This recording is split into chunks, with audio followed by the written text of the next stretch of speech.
बाहेर पडणारा पाऊस आणि त्यामध्ये एका हातात मस्त असा गरमागरम चहा आणि दुसऱ्या हातात हा पदार्थ, ह्याचं जरी तुम्ही नुसतं इमॅजिन केलं तरी तोंडाला पाणी आल्याशिवाय राहत नाही. चला तर मस्त असा आज आपण महाराष्ट्राचा लाडका पदार्थ बनवतोय.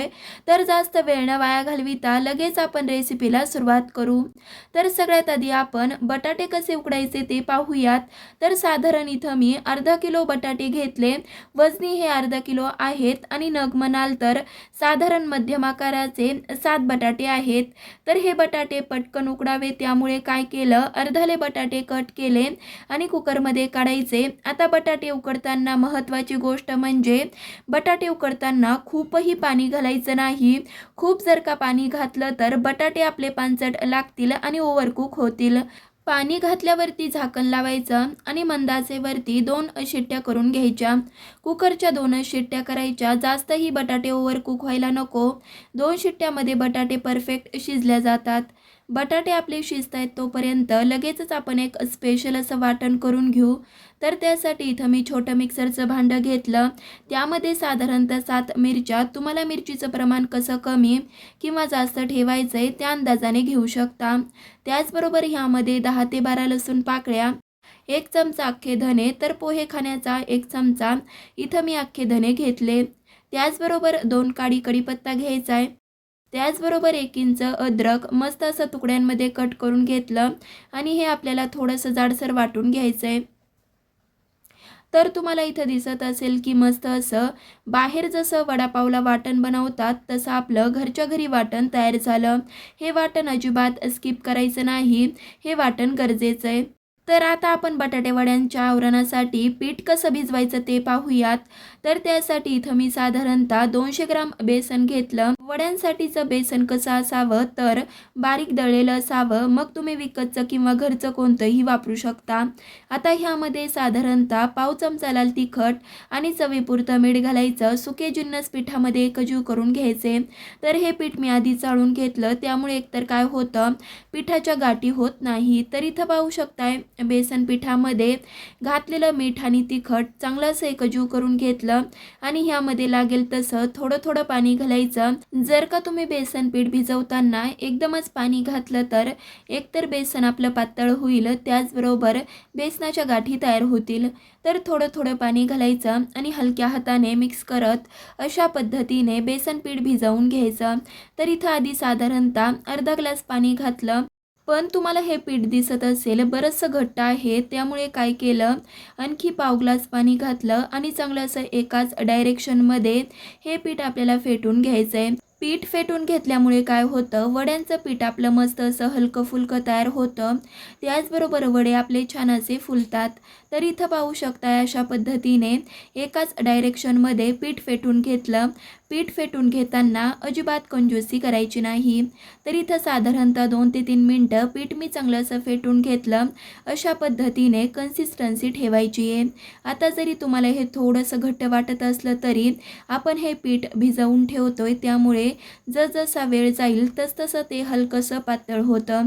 त्याचबरोबर ह्यामध्ये सोडा घातल्यावर सुद्धा थोडंसं पीठ पातळ होतं. आता ह्यावरती झाकण ठेवायचंय आणि बाकीची तयारी होईपर्यंत आपलं हे पीठ भिजल्या जातं. तर इथं पाहू शकताय वाटण आणि पीठ भिजवून होईपर्यंत कुकरही झाला, त्याचबरोबर पूर्ण वाफही गेली. झाकण उघडून पाहूया. तर इथं पाहू शकताय बटाटा आपला कसा उकडला गेला. तर इथं तुम्हाला दिसत असेल की ज्यावेळेस आपण सुरीने बटाटा चेक करतो त्यावेळेस बटाटा तुटला नाही, पण त्याचसोबत तो व्यवस्थित शिजला. ह्याचाच अर्थ बटाटा आपल्याला जसा पाहिजे तसा शिजल्या गेला. हे बटाटे मी आता पूर्ण थंड करून घेतले आणि अशा पद्धतीने सगळ्या बटाट्यांचं साल काढून घ्यायचं. वाटण झालं, बटाटे उकडून सोलूनही झालेत.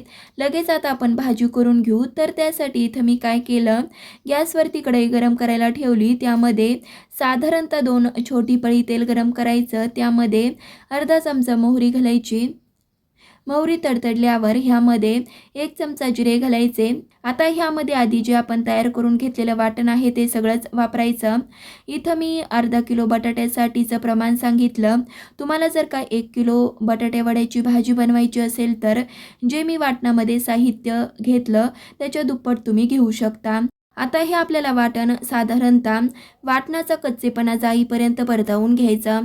तुम्हाला दिसत असेल वाटणाचा रंग बदलला नाहीये, पण बराचसा वाटणाचा कच्चेपणा गेला. लगेचच ह्यामध्ये थोडीशी कोथिंबीर, पाव चमचा हिंग आणि साधारणतः अर्धा चमचा हळद घालायची.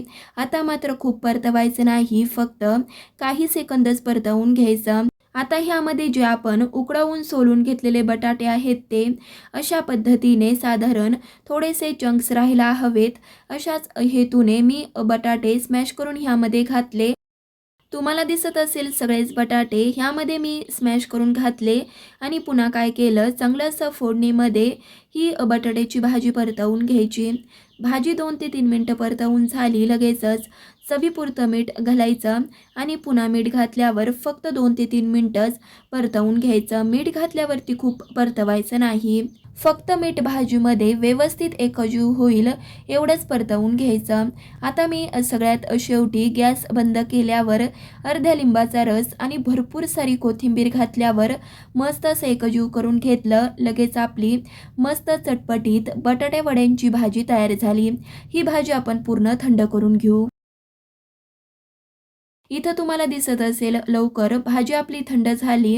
लगेच आपण काय केलं, अशा पद्धतीने छोटे छोटे भाजीचे गोळे करायचे. बटाटे वडे करताना काय करायचं, खूपही मोठा वडा करायचा नाही.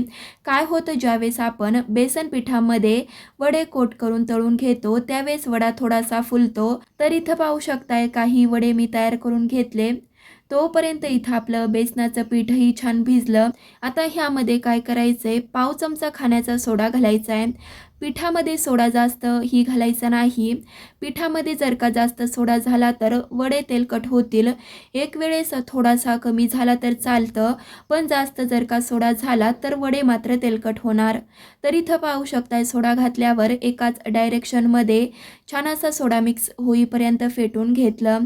बेसन पीठ कसं भिजवलं गेलं पाहिजे, तर भिजवताना खूप घट्ट नको किंवा खूपही पातळ नको. पीठ जर का घट्ट ठेवलं तर वडे खाताना घशात दाटू शकतात आणि जर का पातळ झालं तर वड्यांना आवरण व्यवस्थित बसणार नाही. त्यामुळे ज्यावेळेस आपण बटाटे वडे करतो त्यावेळेस पिठाची कन्सिस्टन्सी योग्य असणं गरजेचं आहे. तुम्हाला इथं दिसत असेल की सोडा घातल्यावर साधारणतः 2 ते 3 मिनटं हे पीठ मी फेटून घेतलं. लगेच आता आपल्याला वडे तळायला घ्यायचेत. तत्पूर्वी वड्यांसाठीचं तेल कसं गरम झालं पाहिजे, तर ज्यावेळेस तेलामध्ये पिठाचा गोळा टाकतो त्यावेळेस तो पटकन वरी आला पण करपला नाही, ह्याचाच अर्थ तेल आपलं व्यवस्थित गरम झालं. तर ह्या गरम तेलामध्ये आधी मी चुरा तळून घेणारे.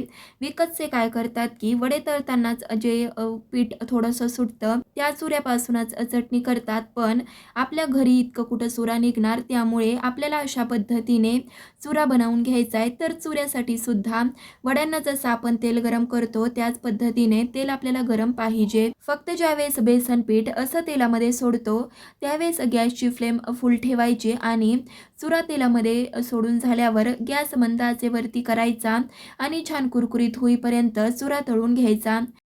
तुम्हाला इथं दिसत असेल की मस्त असा हा चुरा तळून झाला. लगेचच काढून घ्यायचा. तर आपला चुरा थंड होतोय तोपर्यंत लगेच आपल्याला बटाटे वडे तळून घ्यायचेत.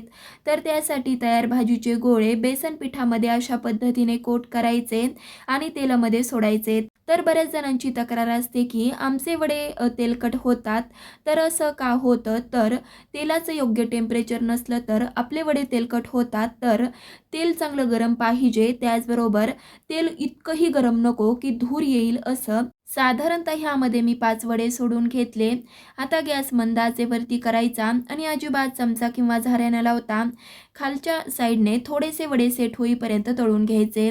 1 मिनिटातच खालच्या साईडने वडे सेट झाले. त्याचबरोबर तेलावरचे बुडबुडेही कमी झाले. लगेचच उलटवून मस्त असे सगळ्या साईडने छान असा रंग येईपर्यंत तळून घ्यायचे. बटाटे वडे तळताना तितकासा असा वेळ लागत नाही, फक्त 2 ते 3 मिनिटातच आपले हे वडे तळून झाले. लगेचच काढून घ्यायचे. बटाटे वडे तर झाले, पण त्यासोबत खाण्यासाठी तळलेली मिरची देखील हवीच ना. म्हणून त्याच गरम तेलात लगोलग इथं मी काय केलं, 4 ते 5 मिरच्या, फक्त मिरच्यांना थोड्याशा चिरा देऊन घ्यायच्या. काय होतं, ज्यावेळेस आपण मिरच्या तेलामध्ये टाकतो त्यावेळेस त्या तशाच जर टाकल्या तर तळता वेळेस अंगावरती उडू शकतात. तर इथं पाहू शकता अशा पद्धतीने मिरच्या तेलामध्ये टाकल्या, हलके डाग पडेपर्यंत तळून घ्यायच्या. मिरच्या तळून झाल्या, त्याचबरोबर बटाटे वडी सुद्धा झाले. फक्त आता काय राहिलं तर बाहेर मिळते तशी चटणी. तर त्यासाठी इथं मी काय केलं, जो आपण सुरा थंड व्हायला ठेवला होता तो सगळा मिक्सरच्या भांड्यात काढला. त्यामध्ये न सोलता साधारणतः 7 ते 8 लसणाच्या पाकळ्या, अर्धा चमचा लाल तिखट. आता ह्यामध्ये चवीपुरतं मीठ घालायचं. फक्त मीठ घालताना बेताने घाला. मीठ घातल्यावरती चांगलं असं ही चटणी आपल्याला रवाळ अशी वाटून घ्यायची. तुम्हाला इथं दिसत असेल बाहेरच्या सारखीच घरच्या घरी आपली चटणी तयार झाली ना, मग तुम्ही सुद्धा अशा पद्धतीने ही वडापावची चटणी घरी करून पहा. तुम्हाला नक्कीच बाहेरून आपण वडापाव आणला का काय असाच फील येईल. तर इथं पाहू शकताय मस्त अशी चटणी तयार आहे. त्याचबरोबर बटाटे वडे झाले, मस्त अशी झणझणीत मिरचीसुद्धा आहे. तर वाट कशाची पाहताय, मस्त असा मऊ लुसलुशीत पाव घ्यायचा, तो मधोमध कट करायचा, तयार चटणी घालायची, मस्त असा गरमागरम वडा ठेवायचा आणि वडापावचा आस्वाद घ्यायचा. त्यासोबत तळलेली मिरची आहे म्हणल्यावर अजून काय हवं नाही का? तर आज आपण स्टेप बाय स्टेप पूर्ण वडापावची रेसिपी पाहिली. बटाटा कसा उकडायचा इथपासून तर ते बाहेर मिळणारी वडापाव सोबतची चटणी इथपर्यंत पूर्ण रेसिपी पाहिली. तर तुम्हाला ही आजची रेसिपी कशी वाटली ते सुद्धा कमेंट करून सांगा.